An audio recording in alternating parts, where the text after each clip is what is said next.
കഴിഞ്ഞ വീഡിയോയിൽ നമ്മൾ മൈഗ്രെയിൻ തലവേദന എങ്ങനെ തിരിച്ചറിയാം, തലവേദന മൈഗ്രെയിൻ ആണോ അല്ലേ എന്നുള്ളത് എങ്ങനെ തിരിച്ചറിയാം എന്നാണ് ഡിസ്കസ് ചെയ്തിട്ടുള്ളത്. അപ്പോൾ അതിൻ്റെ ട്രീറ്റ്മെൻറ്റ്, മൈഗ്രെയിൻ ആണെങ്കിൽ അതിനെന്താണ് ട്രീറ്റ്മെൻറ്റ്, എങ്ങനെ നമുക്ക് പ്രിവെൻറ്റ് ചെയ്യാം എന്നുള്ള കാര്യങ്ങളാണ് ഇന്ന് ഞാൻ ഡിസ്കസ് ചെയ്യുന്നത്. ഞാൻ doctor Nishad, consultant pain physician, cortex spine and pain care, Kozhikode. അപ്പോൾ മൈഗ്രെയിൻ ആണെന്ന് നമുക്ക് കൺഫേം ആയി കഴിഞ്ഞാൽ, മൈഗ്രെയിൻ പലപ്പോഴും എങ്ങനെയാണ് നമ്മൾ മൈഗ്രെയിൻ ആണെന്ന് കൺഫേം ആക്കുന്നത്? ക്ലിനിക്കൽ ഡയഗ്നോസ് ആണ്. നമ്മൾ നേരത്തെ പറഞ്ഞ പോലെ അതിൻ്റെ സിംറ്റംസും കാര്യങ്ങളും, എങ്ങനെയാണ് തലവേദന വരുന്നത്, തലവേദന എത്ര സമയം നിൽക്കുന്നു, അതുപോലെ തന്നെ അതിൻ്റെ കൂട്ടത്തിലുള്ള നോസിയ, വൊമിറ്റിംഗ്, അതുപോലെ സൗണ്ട് അടിക്കാൻ അല്ലെങ്കിൽ ലൈറ്റ് അടിക്കുമ്പോഴുള്ള പ്രശ്നങ്ങൾ, ഇത്തരത്തിലുള്ള കാര്യങ്ങളൊക്കെ മനസ്സിലാക്കിയിട്ടാണ് നമ്മൾ മൈഗ്രെയിൻ ആണെന്ന് ക്ലിനിക്കലി ഡയഗ്നോസ് ചെയ്തത്. പലപ്പോഴും മൈഗ്രെയിൻ കൺഫേം ചെയ്യാൻ വേണ്ടി ഒരു MRIയോ അല്ലെങ്കിൽ മറ്റുള്ള ടെസ്റ്റുകളോ ഒന്നും ആവശ്യമില്ല. MRI കാര്യങ്ങളും ബ്രെയിനോ നമ്മൾ എടുക്കുന്നുണ്ടെങ്കിൽ അത് വേറെ എന്തെങ്കിലും സംശയങ്ങളുണ്ടെങ്കിൽ മാത്രം, അതായത് സെക്കൻഡറി ഹെഡേക്കുകളൊന്നും ഇല്ല, വേറൊരു അസുഖത്തിൻ്റെ ഭാഗമായിട്ടുള്ള ഹെഡേക്ക്, തലവേദന ഇല്ല എന്ന് ഉറപ്പുവരുത്താൻ വേണ്ടിയിട്ടാണ് പലപ്പോഴും MRI എടുക്കുന്നത്. പക്ഷേ മൈഗ്രെയിൻ ഡയഗ്നോസ് ചെയ്യാൻ വേണ്ടി MRIയുടെ ആവശ്യമില്ല. അപ്പോൾ ഇത് എങ്ങനെയാണ് നമുക്ക് മൈഗ്രെയിൻ ആണെന്ന് കൺഫേം ആയി കഴിഞ്ഞാൽ എങ്ങനെ ട്രീറ്റ് ചെയ്യാം, എങ്ങനെയാണ് അത് ചികിത്സിക്കുന്നത് എന്നുള്ളതാണ് നമുക്ക് ഡിസ്കസ് ചെയ്യാനുള്ളത്.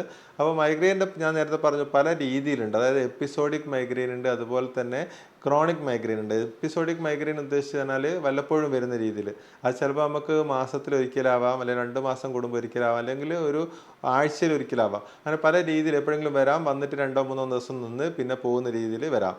അല്ലെങ്കിൽ നമുക്ക് 15 ദിവസത്തിൽ കൂടുതൽ നിൽക്കുമ്പോൾ അതിന് ക്രോണിക് മൈഗ്രെയിൻ ആണ്, എല്ലാ ദിവസവും മൈഗ്രെയിൻ, മിക്ക ദിവസവും തലവേദന ഉണ്ടാകുന്ന രീതിയിലുള്ളത്. അപ്പോൾ ഇതിന് രണ്ടിനും ചികിത്സയിൽ വ്യത്യാസം ഉണ്ടാവും. അപ്പോൾ വല്ലപ്പോഴും വരുന്ന തലവേദനയാണെങ്കിൽ, അതായത് നമുക്കിപ്പോൾ 2 മാസം കൂടുമ്പോൾ ഒരു ദിവസത്തേക്ക് തലവേദന വരും, ആ രീതിയിലുള്ള മൈഗ്രെയിൻ അറ്റാക്ക് ആണെങ്കിൽ സാധാരണ രീതിയിൽ നമ്മൾ അബോർട്ടേറ്റ് ട്രീറ്റ്മെൻറ്റ്, അതായത് തലവേദന മാറുന്ന രീതിയിലുള്ള ട്രീറ്റ്മെൻറ്റ് ആ സമയത്തേക്ക് മാത്രം എടുക്കുക എന്നുള്ളതാണ് ഏറ്റവും കോമൺ ആയിട്ടുള്ള ട്രീറ്റ്മെൻറ്റ് മെത്തേഡ്. അതായത് തലവേദന വരുന്ന സമയത്ത്, എനിക്കിപ്പോൾ തലവേദന വരുന്നുണ്ട്, ഞാൻ പറഞ്ഞൊരു പ്രോഡ്രോമൽ സ്റ്റേജ് ഉണ്ട്, അത് നമുക്ക് സൂചന കിട്ടും തലവേദന വരാൻ പോകുന്നുണ്ട്. ആ ഒരു സൂചന കിട്ടുന്ന സമയത്ത് തന്നെ വേദന കുറയാനുള്ള മെഡിസിൻ കഴിക്കുക. അപ്പോൾ വേദന എന്ത് തരത്തിലുള്ള മെഡിസിനാണ് നമുക്ക് വേദന കുറയ്ക്കാൻ? പലർക്കും, ചില ആളുകൾക്ക് പാരസെറ്റമോൾ മതിയാവും, സാധാരണ പെയിൻ കില്ലറായിട്ടുള്ള പാരസെറ്റമോൾ കഴിച്ചാൽ തന്നെ വേദന കുറയും. ചില ആളുകൾക്ക് പെയിൻ കില്ലർ വിഭാഗത്തിൽപ്പെട്ട മെഡിസിൻസ്, ഇപ്പോൾ നാപ്രോസിൻ പോലെയുള്ള, നാപ്രോസിൻ അല്ലെങ്കിൽ ഡോളോണെക്സ പോലെയുള്ള പെയിൻ കില്ലർ വിഭാഗത്തിൽപ്പെട്ട മെഡിസിൻസ് കഴിച്ചു കഴിഞ്ഞാൽ വേദന കുറയും. അപ്പോൾ ബ്രൂഫൻ ആവാം, അല്ലെങ്കിൽ ഡോളോണെക്സ് ആവാം, അല്ലെങ്കിൽ നാപ്രോസിൻ ആവാം, അങ്ങനത്തെ ഏതെങ്കിലും ഒരു വേദന സംഹാരിയായിട്ടുള്ളൊരു ഗുളിക. അപ്പോൾ അത് 1-2 ടാബ്ലറ്റ് മാക്സിമം അവർക്ക് കഴിക്കേണ്ടി വരുള്ളൂ. അപ്പോൾ അത് കഴിച്ചു കഴിഞ്ഞാൽ പെയിൻ കുറയും. അതിൻ്റെ കൂടുതൽ ചില ആളുകൾക്ക് ഛർദി വരുന്ന ആൾക്കാർക്കാണെങ്കിൽ അതിന് ഛർദിക്കുള്ള മെഡിസിനും കൂടി ആഡ് ചെയ്തിട്ട് കഴിക്കേണ്ടി വരും.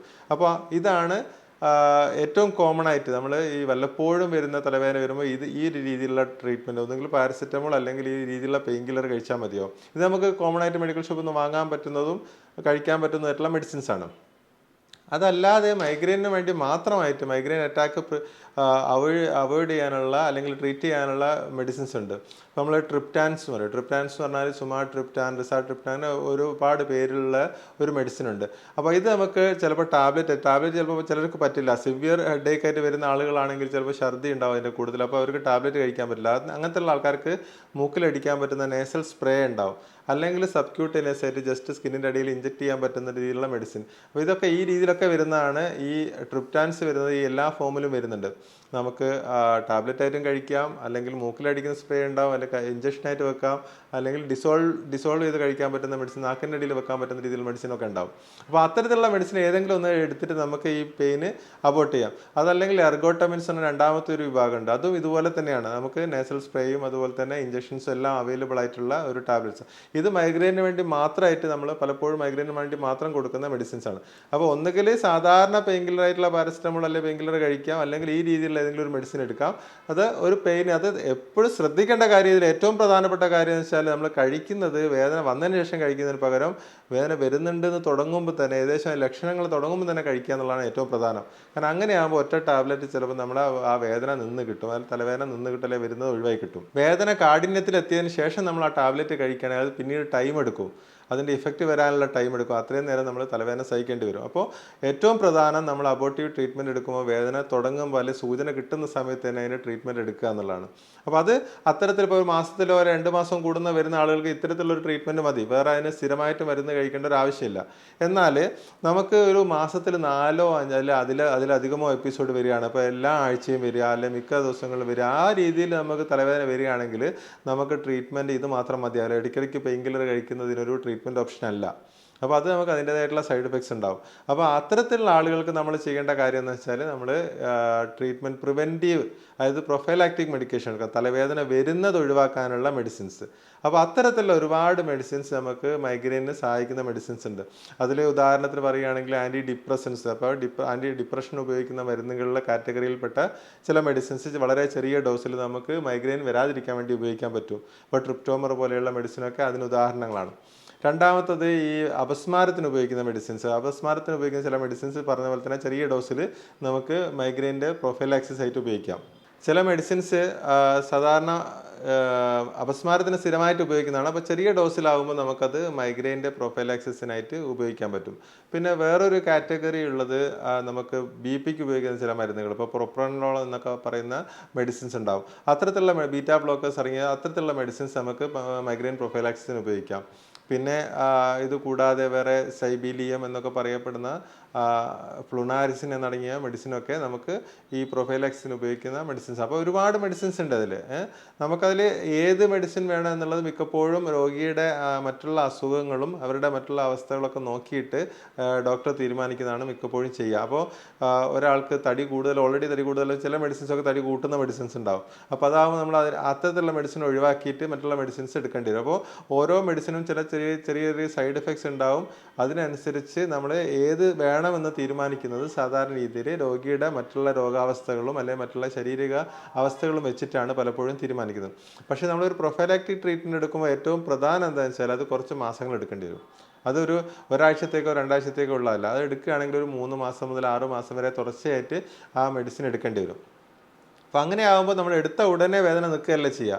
അതിൻ്റെ ഫ്രീക്വൻസി കുറഞ്ഞ് അതിൻ്റെ സിവിരിറ്റി കുറഞ്ഞു വരും. അപ്പോൾ ഇടയ്ക്കിടയ്ക്ക് പോയി ഹോസ്പിറ്റലിൽ പോയി അഡ്മിറ്റായി ഇഞ്ചക്ഷൻ എടുക്കേണ്ട രീതിയിലുള്ള തലവേദന വരുന്ന ആൾക്കാർക്ക് അതിൻ്റെ സിവിരിറ്റി കുറയുകയും ആ ടാബ്ലറ്റിൽ തന്നെ നിൽക്കുന്ന രീതിയിലേക്ക് വരും.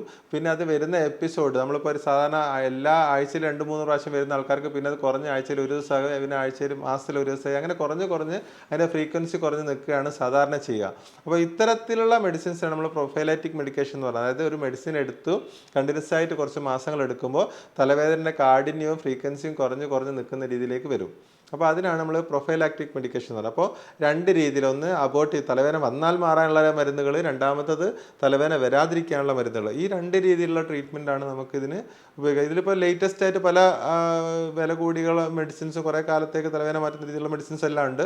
അപ്പോൾ അത് കുറച്ചുകൂടി ലേറ്റസ്റ്റ് അഡീഷൻസ് ആണ്, അതായത് ഈ മൈഗ്രെയിനിൽ ആഡ് ചെയ്ത് വരുന്നുണ്ട്. അതുകൂടാതെ ഇപ്പോൾ പല ആളുകൾക്കും ഇപ്പോൾ 2 അല്ലെ അതിലധികമോ മെഡിസിൻസ് എടുത്തു, നമ്മൾ റെഗുലറായിട്ട് പ്രൊഫൈലാക്റ്റിക് ആയിട്ട് വരാതിരിക്കാനുള്ള മെഡിസിൻ എടുത്തുകൊണ്ടിരിക്കുകയാണ്. പക്ഷേ എന്നിട്ടും നമുക്ക് തലവേദന വരുന്നു. അപ്പോൾ ഇതിൽ ഏറ്റവും പ്രധാനം നമ്മൾ ശ്രദ്ധിക്കണം, ഞാൻ നേരത്തെ പറഞ്ഞ പോലെ ഇപ്പോൾ പ്രിവെൻറ്റീവ് ട്രീറ്റ്മെൻറ്റ് എടുക്കുന്ന ആൾക്കാരും അതുപോലെ തന്നെ അബോർട്ടീവ് ട്രീറ്റ്മെൻറ്റ് എടുക്കുന്ന ആൾക്കാരും ശ്രദ്ധിക്കേണ്ട ഒരു കാര്യം എന്ന് വെച്ചാൽ നമ്മൾ ഈ ട്രിഗേഴ്സ്, നമ്മൾ നേരത്തെ ഞാൻ കഴിഞ്ഞ വീഡിയോയിൽ വ്യക്തമായി പറഞ്ഞ കുറച്ച് ട്രിഗേഴ്സ് ഉണ്ട് നമുക്ക്. അതായത് മൈഗ്രെയിൻ വരാനുള്ള ട്രിഗേഴ്സ്, ഉറക്കം, കൃത്യമായ ഉറക്കമില്ലായ്മ, അതുപോലെ ഭക്ഷണം കൃത്യസമയത്ത് കഴിക്കാതിരിക്കുക, വെയിൽ കൊള്ളുക, ചില ഭക്ഷണ പദാർത്ഥങ്ങൾ അവർക്ക് ഈ ചിലപ്പോൾ ചോക്ലേറ്റ് ആവാം അല്ലെങ്കിൽ ചീസ് ആവാം, അതുപോലെയുള്ള ചില ഭക്ഷണ പദാർത്ഥങ്ങൾ, ഇത്തരത്തിലൊക്കെ ഒരു ട്രിഗർ ഉണ്ടാവും. അപ്പോൾ അതൊരു രോഗിക്കും ഓരോ രീതിയിലുള്ള ട്രിഗേഴ്സ് ഉണ്ട്. അപ്പോൾ അത് ഏതാണെന്ന് മനസ്സിലാക്കി കഴിഞ്ഞാൽ അത്തരത്തിൽ ട്രിഗേഴ്സ് നമ്മൾ ഒഴിവാക്കുക എന്നുള്ളത് മാക്സിമം നമ്മൾ അവോയ്ഡ് ചെയ്യാൻ വേണ്ടി ശ്രമിക്കുക. കൃത്യസമയത്ത് ഭക്ഷണം കഴിക്കുക, സ്ലീപ്പ് ഹൈജീൻ പാലിക്കുക, അല്ലെങ്കിൽ ഇത്തരത്തിലുള്ള ട്രിഗേഴ്സ് എല്ലാം ഒഴിവാക്കുക എന്നുള്ളത് ഏറ്റവും പ്രധാനമാണ്. നമ്മൾ എന്ത് ട്രീറ്റ്മെൻറ്റ് എടുക്കുകയാണെങ്കിലും, അബോർട്ടീവ് ആണെങ്കിലും പ്രിവെൻറ്റീവ് ആണെങ്കിലും എന്ത് ട്രീറ്റ്മെൻറ്റ് എടുക്കുകയാണെങ്കിൽ കൂടത്തിൽ ഈ ഒരു സംഭവം, ഇത് കാരണം നമ്മൾ ലൈഫ് ടൈം ഉള്ള ഒരു അസുഖമാണ് വന്നു കഴിഞ്ഞാൽ. അപ്പോൾ നമ്മൾ ഈ ഒരു സംഭവം പ്രിവെൻഷൻ ഇതിൽ ഏറ്റവും പ്രധാനമാണ്. നമ്മൾ ട്രിഗേഴ്സ് ഒഴിവാക്കുക എന്നുള്ളത് പ്രധാനമാണ്.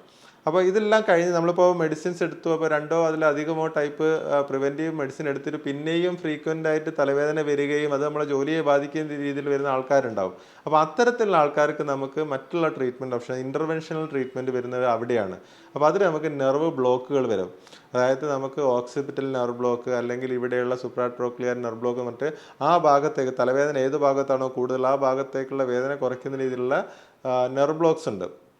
അത് കുറേ കാലത്തേക്ക് അവർക്ക് വേദന ഒഴിവാക്കിയെടുക്കുന്നത്, അപ്പോൾ ടാബ്ലറ്റ് കഴിച്ചിട്ട് മാറാത്ത വേദനയാകുമ്പോൾ അത് ഒഴിവാക്കി എടുക്കുന്ന രീതിയിലുള്ള ഓപ്ഷൻസ് ഉണ്ടാവും.